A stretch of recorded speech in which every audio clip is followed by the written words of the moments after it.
мо одат кардаем, ки аз кайҳон ҳамеша хатарро интизор шавем. Фазои бузурги таҳқиқнашудаи инсоният ҳайратовар нест?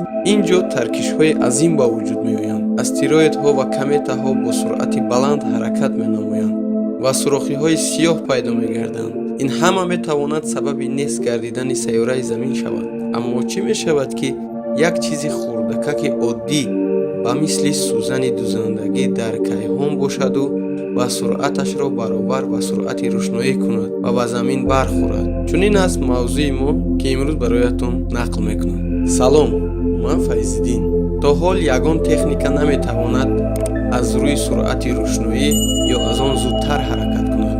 бинобар ин гумон аст, ки олимони НАСА дар бораи чунин тасодуф фикр карда бошанд, аммо ман инро ба ҷои онҳо мекунам.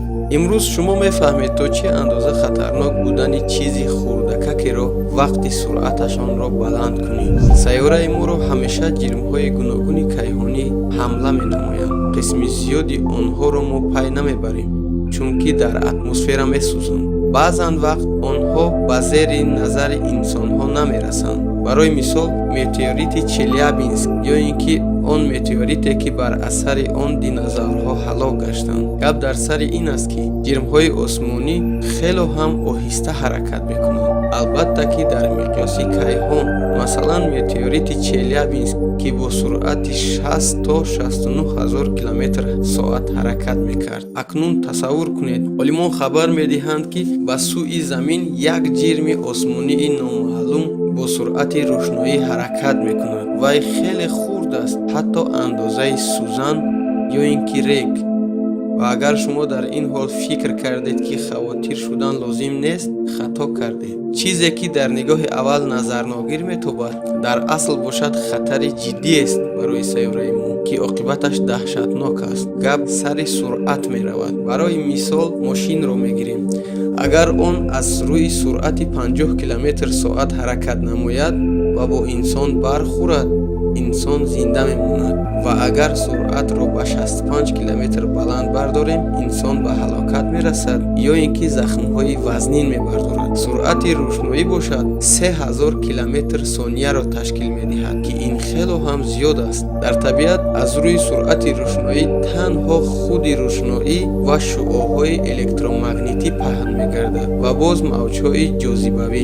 олимон бар он назаранд, ки зарраҳои азим наметавонанд бо суръати рӯшноӣ ҳаракат намоянд. онҳо танҳо метавонанд ба он наздик шаванду бас. хулас, ба сӯи сайёраи Замин сӯзане ё ин ки реге аз рӯи суръати рӯшноӣ ҳаракат мекунад. дарозии сӯзани маъмулӣ ҳамагӣ 35 мм-ро ташкил медиҳад. андозаи рег бошад 5 мм ва дар қиёс бо метеорити Челябинск, ки 20 метрро ташкил медод, фарқият ниҳоят бузург аст. дар ин ҳол андоза аҳамият надорад. ҳатто зарраи ночиз дар чунин суръат оқибати марговар дорад. вай дар атмосфера намесӯзаду ва дар осмон наметаркад ва пайвастагиҳое, ки бутунии объектро таъмин месозанд, аз кор мебароянд ва ин зарра ё сӯзан ба атом табдил меёбад, ки аз байни ҳаво мегузарад. аммо хатари аслиро энергияи кинетикӣ ба вуҷуд меорад. энергияи кинетикӣ як зарраи хурд вақте ки аз рӯи суръати рӯшноӣ ҳаракат кунад, баробар ба вазни 100 тонна мегардад,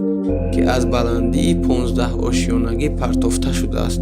сӯзани аз рӯи суръати рӯшноӣ ҳаракат карда ҳатман ба Замин мерасад. оё олимон онро пай бурда метавонанд? ҷавоб гуфтанаш хело ҳам душвор аст. аммо ҳангоми бархӯрд ба сатҳи Замин, энергияи кинетикӣ ба таркиш табдил меёбад, баробар ба энергияи ядроӣ мешавад. тахминан ба 43 килотонна баробар мешавад ва ин дар ҳақиқат бисёр аст. бомби Толстякро, ки дар Нагасаки партофтанд, баробар ба 21 килотонна буд. танҳо қиёс кунед сӯзани оддиро бо бомбаи ядроӣ, ки шаҳри бузургро нест кард.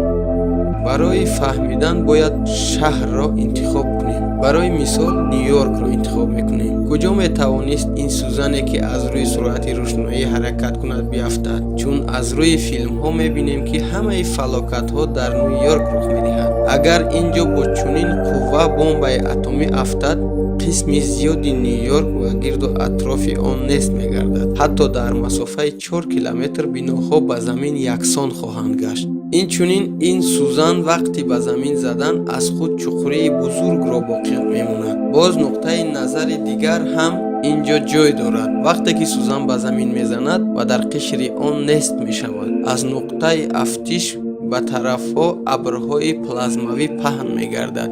ин энергия сайёраи заминро рахна хоҳад кард, яъне сурох, ва аз дили замин зарраҳои он пош мехӯрад, ки ин мисли фаввора паҳн хоҳад шуд. дар як сония замин чунон метасфад, ки дар рӯи он мавҷудоти зинда ҳама нест мегарданд. ин энергия то ҳадде қуввати баланд дорад, ки ҳатто қувваи ҷозибаи заминро тай мекунад. дарк мекунед ин чиро мефаҳмонад? таркиш.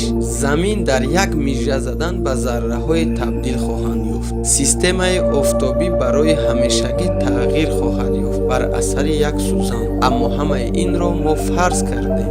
баъзе физикон бар он назаранд, ки ҳангоми аз ҳад зиёд будани қувваи кинетикӣ сӯзан танҳо сайёраи заминро сурох карда мегузарад ва ҳатто мардум инро пай нахоҳанд бурд. сӯзан бошад аз тарафи дигари замин баромада парвози худро идома медиҳад. мумкин сабаби ин алоқамандии сатҳи замин бо мантиаш мебошад, ки мо танҳо як заминларзаи хурдакакеро пай хоҳем бурд. инсоният дар охир ин балоро ба осонӣ паси сар хоҳад кард. чӣ мешуд агар он сӯзан ба замину ба об не, балки ба инсон мерасид? ин мисоли онест, ки бар сари инсон муҷассамаи озодӣ аз 15-ум ошёна афтида бошад. қувваи кинетикии сӯзан дар ҳақиқат калон хоҳад буд. агар он дар тани шумо бархӯрад, дар тани шумо сурох боқӣ хоҳад монд, аммо ягон органҳои ҳаётанд зарур осеб нахоҳад ёфт. аммо ман фикр мекунам, ки ҳеҷ кас сӯзанашро дар кайҳон ҷо нагузоштааст ва ё наафтондааст, ки ба мо хатар эҷод намояд. ва ин ҳама фарзия буд. боқӣ ба ҳама саломатӣ. агар видео ба шумо писанд омада бошад, ба канал обуна шаведу лайкро гузоред.